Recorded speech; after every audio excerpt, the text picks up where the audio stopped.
Hello everybody, welcome back to another video. আর আজকের ভিডিওতে আমরা কথা বলবো হুয়াই এর স্মার্টফোন হুয়াই 20s নিয়ে। তো যদিও এই স্মার্টফোনটি এখনো লঞ্চ হয়নি, তবে চাইনিজ ওয়েবসাইট TENAA.com এর যাবতীয় স্পেসিফিকেশন লিস্টেড হয়েছে। আর এই লিস্টেড স্পেসিফিকেশন গুলো আপনাদের মাঝে শেয়ার করার চেষ্টা করব। তো বন্ধুরা, আমাদের সম্পূর্ণ ভিডিওটি দেখুন এবং আমাদের চ্যানেলটি সাবস্ক্রাইব করে নিন। প্রথমে আমরা এই স্মার্টফোনটির ডিসপ্লে নিয়ে কথা বলবো। তো এই স্মার্টফোনটিতে ডিসপ্লে হিসেবে আপনি কিন্তু পেয়ে যাবেন 6.8 ইঞ্চির TFT ডিসপ্লে এবং এর রেজুলেশন হবে কিন্তু ফুল এইচডি প্লাস রেজুলেশন। এবার আমরা কথা বলবো এই স্মার্টফোনটির ক্যামেরা নিয়ে। তো স্মার্টফোনটির ব্যাকে থাকবে কিন্তু ট্রিপল ক্যামেরা সেটআপ, যার মূল ক্যামেরাটি হবে 64 মেগাপিক্সেল, তাছাড়া থাকবে 8 মেগাপিক্সেল এবং 2 মেগাপিক্সেলের লেন্স। তবে এই ক্যামেরাগুলোর অ্যাপারচার কত হচ্ছে তা এখনো ক্লিয়ার ভাবে জানা যায়নি। আর সেলফি ক্যামেরা হিসেবে কিন্তু আপনি স্মার্টফোনটিতে পেয়ে যাবেন 16 মেগাপিক্সেলের সেলফি ক্যামেরা। এবার যদি আমরা এই স্মার্টফোনটির প্রসেসর নিয়ে কথা বলি, তো স্মার্টফোনটিতে প্রসেসর হিসেবে থাকবে কিন্তু Dimensity 800 এর একটি চিপসেট, যার ক্লক স্পিড হবে 2.0 গিগাহার্টজ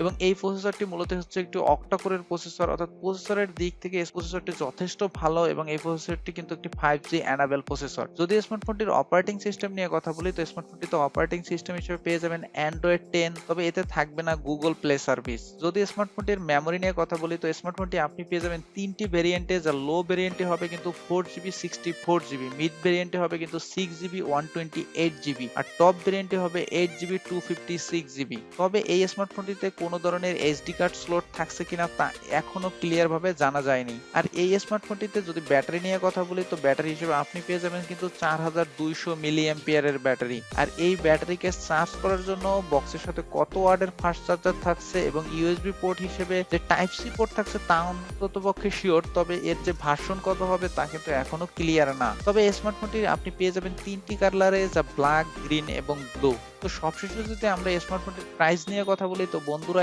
স্মার্টফোনটির প্রাইস এখনো অফিসিয়ালি ক্লিয়ার ভাবে জানা যায়নি, তবে খুব অল্প দিনের মধ্যে স্মার্টফোনটির প্রাইস আপনারা জেনে যাবেন। আর ততদিন পর্যন্ত একটু ওয়েট করুন, নেক্সট আপডেট পেলেই আমরা আপনাদের সাথে আরেকটি ভিডিও শেয়ার করব এবং সেখানে আপনাদের প্রাইসটি জানিয়ে দিব। তো বন্ধুরা, আজকের ভিডিওটি এই পর্যন্ত। ভিডিওটি যদি ভালো লাগে অবশ্যই লাইক, কমেন্ট, শেয়ার করবেন। আর আমাদের চ্যানেলটি সাবস্ক্রাইব করে না থাকলে আমাদের চ্যানেলটি সাবস্ক্রাইব করে আমাদের সাথেই থাকবেন। আজ চলে যাচ্ছি না, নতুন কোনো ভিডিও নিয়ে আবার হাজির হবো আপনাদের সামনে। তো ততক্ষণ ভালোই থাকবেন।